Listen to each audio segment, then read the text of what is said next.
Good afternoon, everyone. My name is James G. Marquez, and our topic is safety and health management practices. Ka-groupmate ko is si Nina Mariano. So, in this presentation, we'll talk about why safety matters, the types of workplace accidents, and how we can prevent them. We'll also look at how to investigate accidents and understand their causes. So, ayan po yung outline. Introduction, why study health and safety, importance of safety, three categories of workplace accident causation theories and concepts, incident or accident investigation, and causal factor analysis.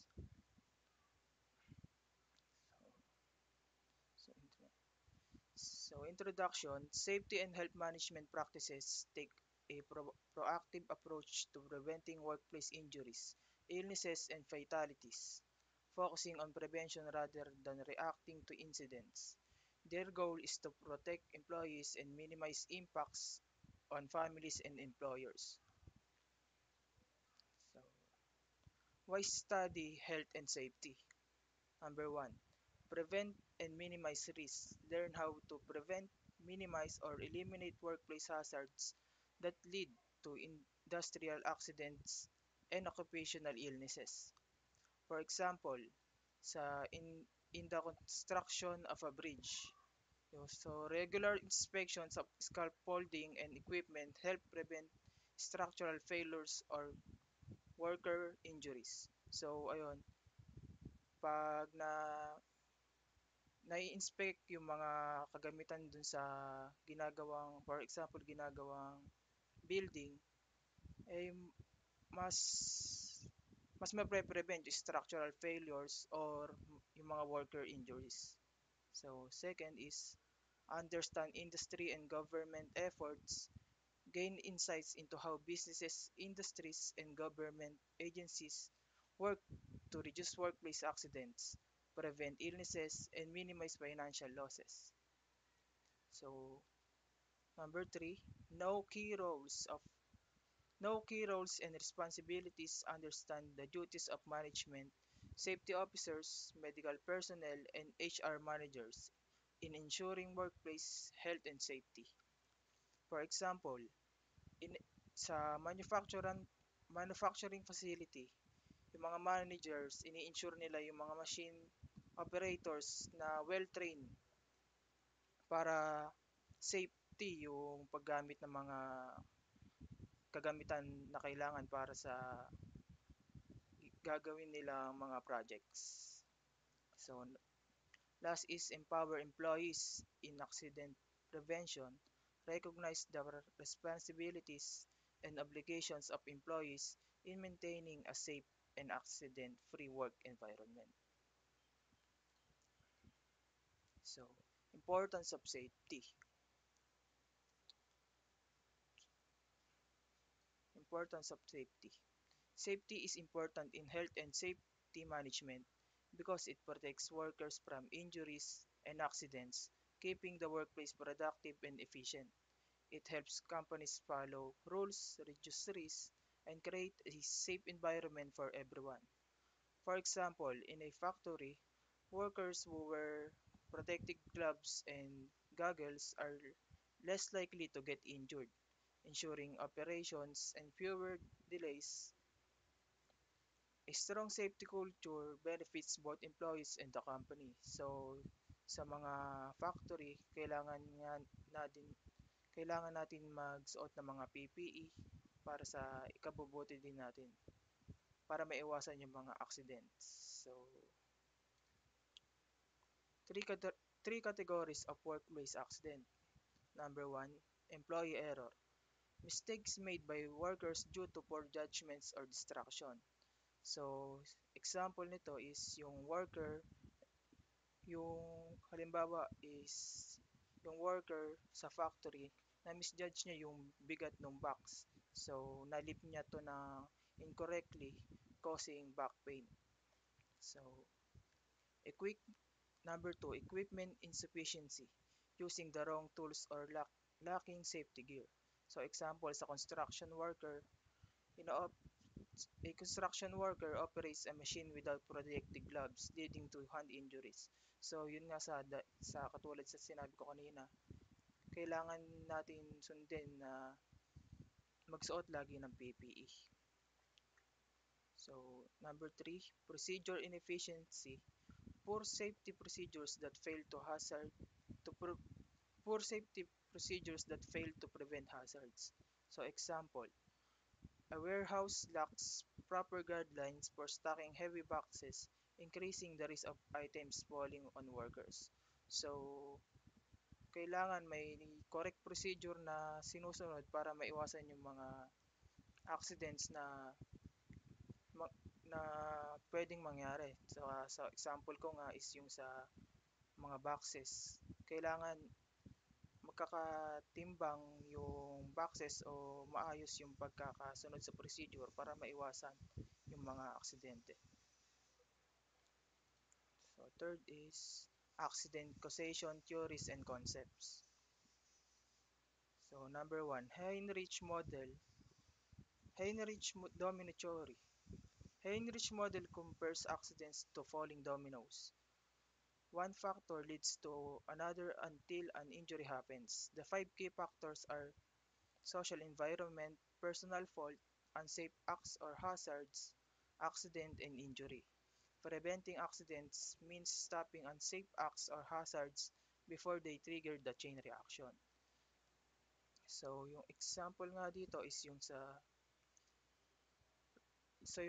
real life example ng Heinrich Domino theory, yung sa Bhopal gas tragedy na nangyari sa India, dated December 3, 1984, where one failure led to another resulting in a major disaster. So, yung mga nangyari dito sa Bhopal gas tragedy is number one, social environment. The company prioritized cost cutting over safety. So, nagtipid sila over dun sa safety ng mga workers. Two is personal fault. Workers were not properly trained to handle emergencies. So, kasalanan din ng mga workers dahil hindi sila properly trained para mag-handle ng mga emergencies. And third is unsafe acts or hazards. Faulty equipment, no proper maintenance, and weak safety systems. So, dun sa mismong company din, hindi nila na proper maintenance yung mga kagamitan nila. So, magkakakosto ng accident. So, yung nangyari dito, nagka-dangerous gas leak. So, yung malalang nangyari is nag-injury siya, nag-cause ng injury sa mga workers. Thousands of people died or suffered severe health effects. If safety measures and proper maintenance were in place, the chain reaction could have been stopped, preventing the disaster. Number two, multiple causation theory. Accidents happen due to a combination of unsafe actions, poor conditions, lack of training, and weak supervision. By identifying and correcting these issues, we can reduce risks and prevent future accidents, creating a safer workplace for everyone. So, ito yung example ng causation theory. The Deepwater Horizon oil spill shows that multiple causation theory, which says accidents happen due to many factors, not just one. So, example nito is yung Deepwater Horizon oil spill. So, in this scenario, nagkaroon ng mechanical failure. Yung blowout preventer ay hindi gumana. Next is human error. Yung mga workers na misread nila yung pressure test. And last is poor management decisions. So, nagtipid sila and in-ignore nila yung mga warnings ng equipment na ginagamit nila. So, nag-cause ito ng pagsabog and massive oil spill. If one of these issues had been fixed, the disaster might have been prevented. So, third, human factors theory. Accidents often happen due to human errors such as lack of skills, breaking safety rules, or making poor decisions. Instead of just blaming individuals, it's important to to focus on improving trainings, safety systems, and work processes. By addressing these root causes, companies can reduce mistakes, improve workplace safety, and prevent future accidents. So, yung example niya is yung the Three Mile Island nuclear accident is a key example of the human factors theory, which explains that happens which explains that accidents happen due to human errors caused by fatigue, misjudgment, or lack of training. So in this case, yung mga workers na misinterpret nila yung instrument readings dahil kulang sila sa training ng equipment na nalid ito sa critical mistakes in handling the reactor. So these errors resulted in partial meltdown of the nuclear reactor, causing widespread fear and financial damage. If workers had been properly trained, well rested, and had clearer, clear, clearer monitoring systems, the accidents would have been prevented. So number four is system theory. System theory explains that accidents happen due to failures in multiple areas, including technology, organization, environment, society, and individuals. These factors interact, and when one fails, it can trigger others, leading to an accident. By studying how these systems connect, we can find the root causes of accidents and improve safety measures to prevent future incidents. So, example nito is yung sa Chernobyl nuclear disaster.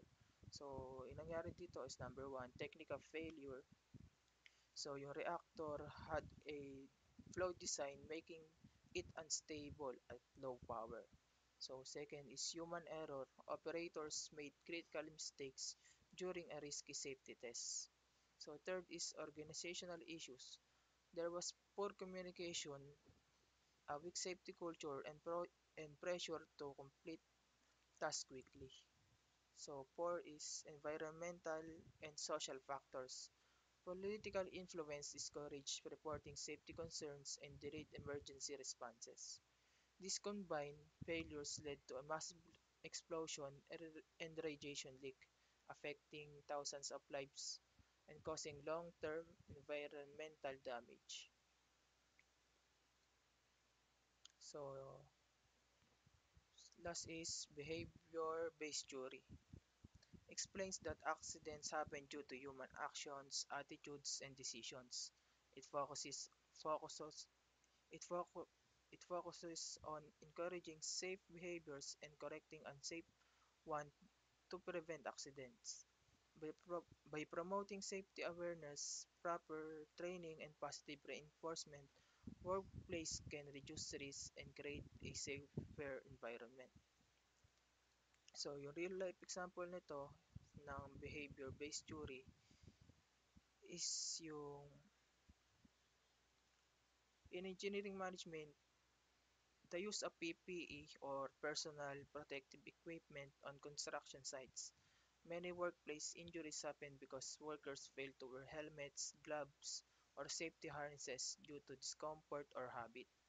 To prevent accidents, managers enforce strict PPE policies, conduct safety training, and use positive reinforcement. By, by promoting safe behavior and correcting unsafe actions, the risk of workplace injuries is greatly reduced. So, sa next na theory is si Miss Nina Mariano. So, Lost caution model. An accident results from the chain of failure leading to the incident, preventing them to involve identifying system of weakness, analyzing potential failure, and implementing corrective actions. The scenario is the warehouse accident.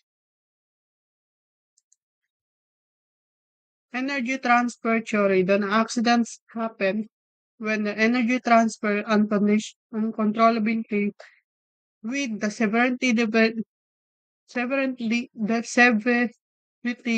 depending on the energy directions. and objects involved. Um, ito yung mga nangyayari ngayon na aksidente sa kalsada. Combinations theory, the accident arise from the active failure, example, running the red lights, and the latent failures, example, poor training or fault equipment prevention involved in addressing all contributing factors to reduce both types of failures. The issues is the poor road signage and the lack of traffic lights maintenance. Incident and incident accident investigation and casual factors analysis. Um, employees error mistakes made by worker due to poor judgment or distractions. Example, the work is the worker is the worker in the factory misjudged the weight of a box and the lift it incorrectly using the back pain.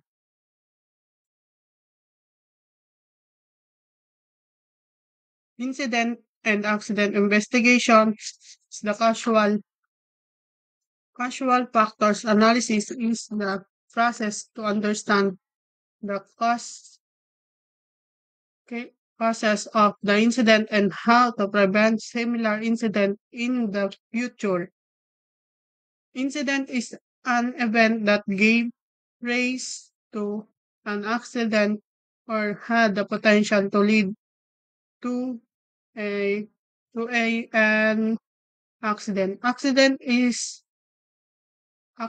an undesired event or giving ang mga hindi inaasahan na pangyayari na nagdudulot ng kamatayan, lalo na sa health, mga injuries, damage, and other loss. Step incident accident investigation and reporting. Identifying what happened and how incident and accident and code occur.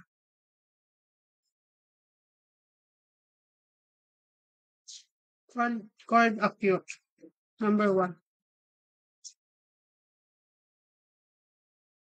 Number one is, for example, nahulog ang kahon mula sa itaas na istante at muntik ng matama ng mga manggagawa. Ngunit siya ay nakaligtas at mabilis na umilag. Then number two, investigate, analyze, report, record accident and or near miss utilizing the root cause of analyze method and other techniques such as brainstorming and etc.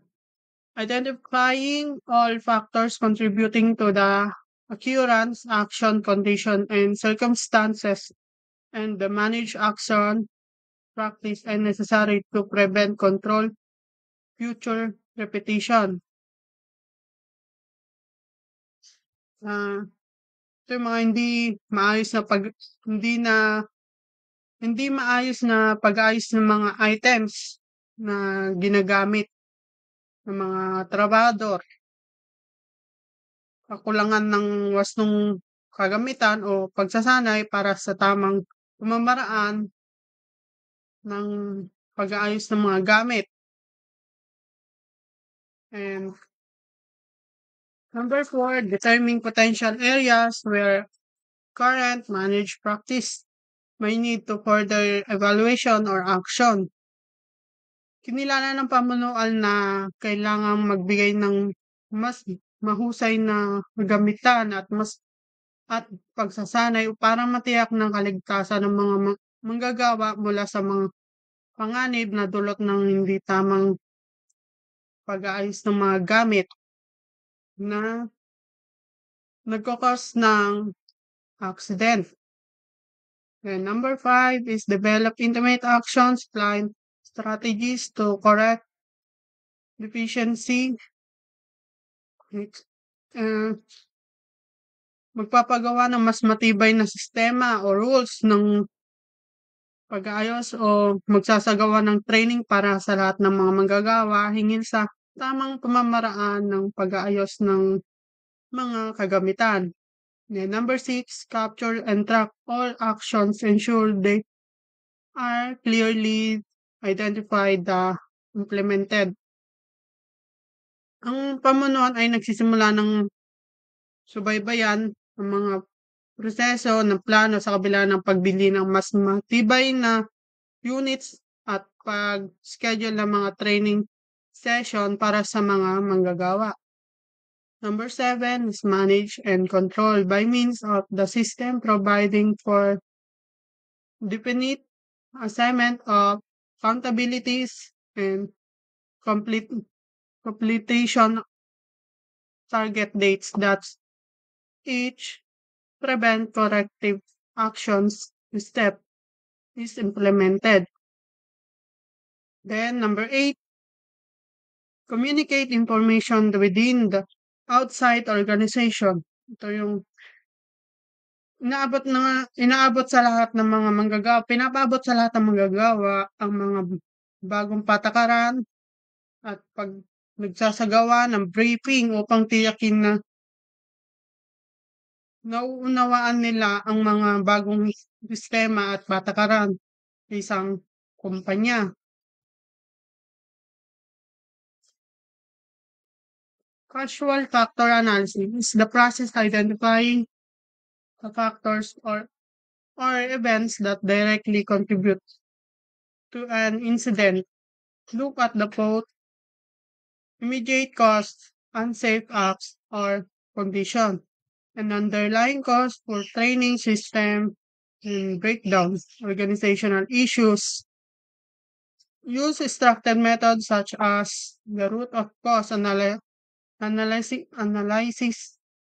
the five ways techniques, or fishbone diagram to trace the incident to its root cause.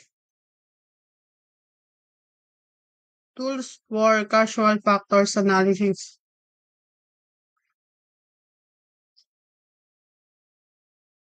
Causal factors analysis pala is immediate cause, unsafe acts, or conditions. Those are direct visible actions and conditions that lead to a incident. They include unsafe acts. Ito yung failure to wear personal protective equipment o yung PPE. Then, yung unsafe condition, ito yung poor lighting or visibility in the work, yung mga walang ilaw. Underlying cause is poor training system, breakdown, organizational issues. Those are deeper, often systematic issues that contribute to unsafe acts or condition. They include the number 1 is the poor training, lack of a proper safety training for the employees. Then the solution is ayusin ang mga